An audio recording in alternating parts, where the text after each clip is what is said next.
There is good evidence that this young generation seems less capable to deal with stress than previous generations. That is true. They've grown up in an Instagram, Facebook, TikTok world where I'm really good at showing you the life I want you to think that I lead. And so they're really good at presenting a confidence that they don't have. They sound like they have all the answers when they don't.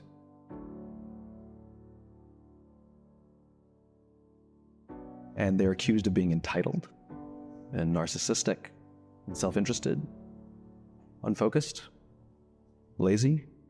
And that's because there's a missing piece.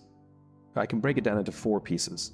One is parenting, the other one is technology, the third is impatience, and the fourth is environment.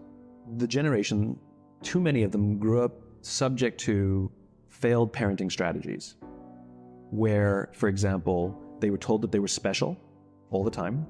They were told that they could have anything they want in life, just because they want it. Some kids got participation medals. You got a medal for coming in last.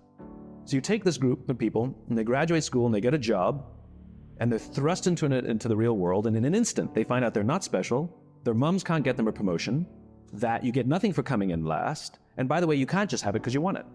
And in an instant, their entire self-image is shattered. And so you have an entire generation that's growing up with lower self-esteem than previous generations.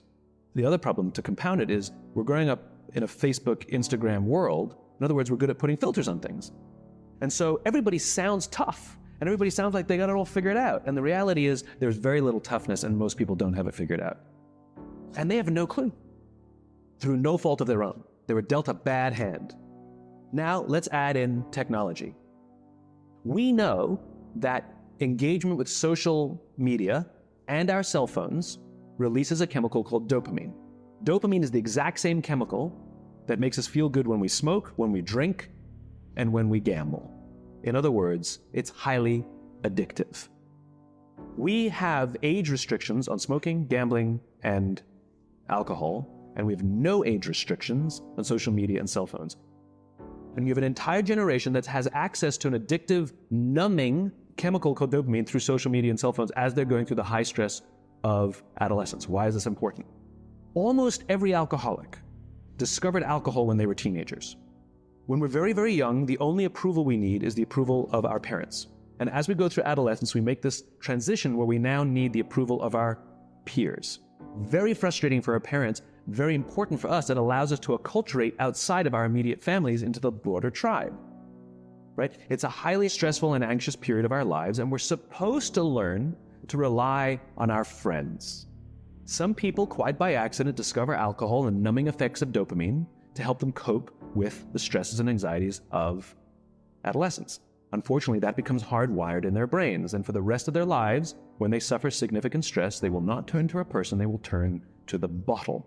What's happening is, because we're allowing unfettered access to these dopamine-producing devices and media, basically it's becoming hardwired, and what we're seeing is as they grow older, they don't know how to form deep, meaningful relationships.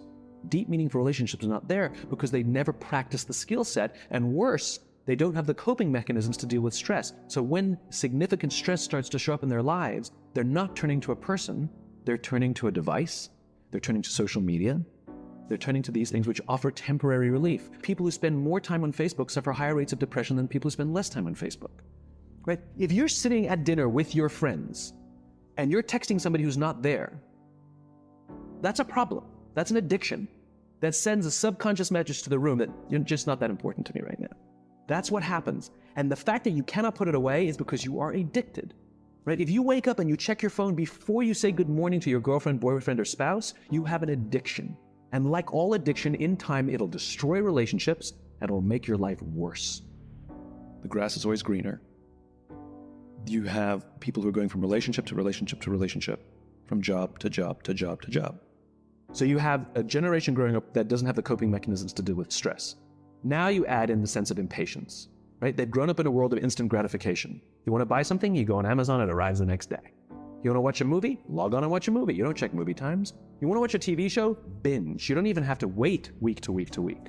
Everything you want, you can have instantaneously, except job satisfaction and strength of relationships. There ain't no app for that. They are slow, meandering, uncomfortable, messy processes. And so what this young generation needs to learn is patience. that some things that really, really matter, like love or joy, love of life, self-confidence, all of these things take time. Sometimes you can expedite pieces of it, but the overall journey is arduous and long and difficult.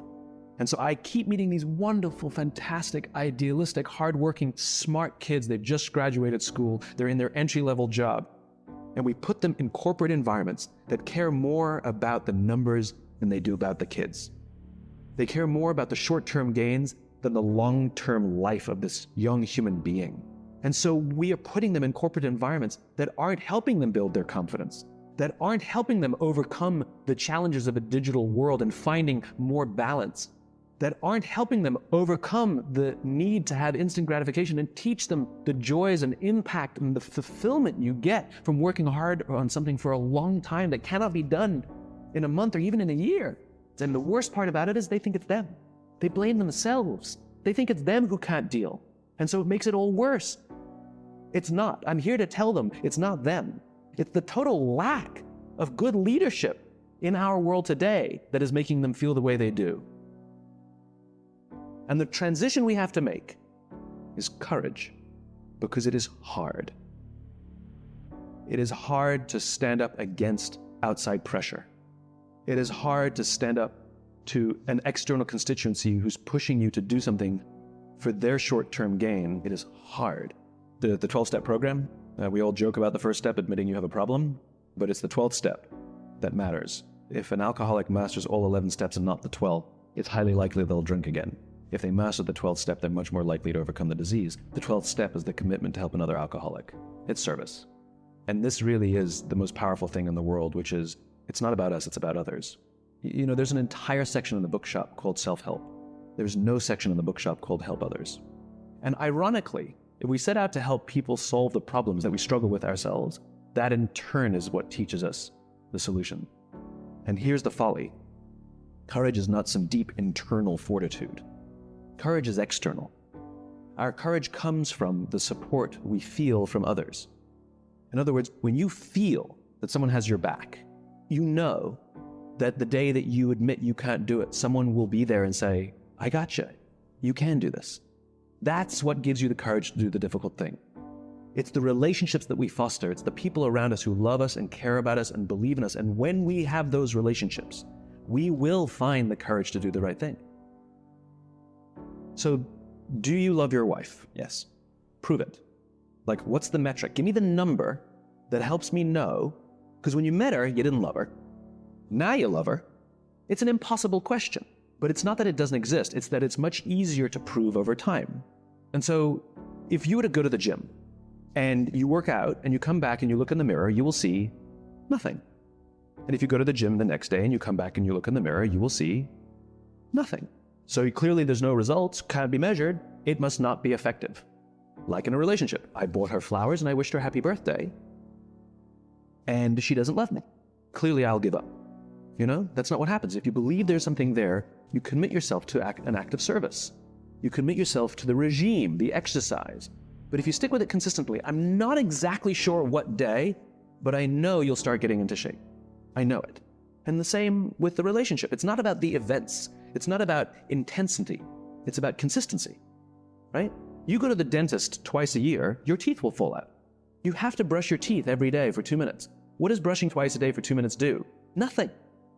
Unless you do it every day, twice a day for 2 minutes, right? It's the consistency. Going to the gym for 9 hours does not get you into shape. Working out every day for 20 minutes gets you into shape. But it's the daily practice of all the monotonous, little, boring things like brushing your teeth that matter the most. She didn't fall in love with you because you remembered her birthday and bought her flowers on Valentine's Day. She fell in love with you because when you woke up in the morning, you said good morning to her before you checked your phone. This is why she fell in love with you. I can't tell you exactly what day, and it was no particular thing you did. It was the accumulation of all of those little things. There's no event. There's no thing I can tell you you have to do. It just doesn't work that way. It's an accumulation of lots and lots of little things that any one by themselves is innocuous and useless. Literally, pointless by themselves. People will look at little things and say, that won't work. And you're absolutely right. But if you do it consistently, And you do it in combination with lots of other little things, like saying good morning to someone, that looking them in the eye. It's those little innocuous things that you do over and over and over and over that people will say, I'm inspired to follow your example. We now have a responsibility to make up the shortfall and to help this amazing, idealistic, fantastic generation build their confidence, learn patience, learn the social skills, find a better balance between life and technology, help them build their self-confidence so that they can go on and achieve something more than you could have ever imagined achieving for yourself. In other words, we're all responsible for taking care of another relationship because someone's taking care of us. Those relationships that we foster over the course of a lifetime, they'll often save your life. They'll save you from giving up when someone just says, I love you, and I will follow you no matter what.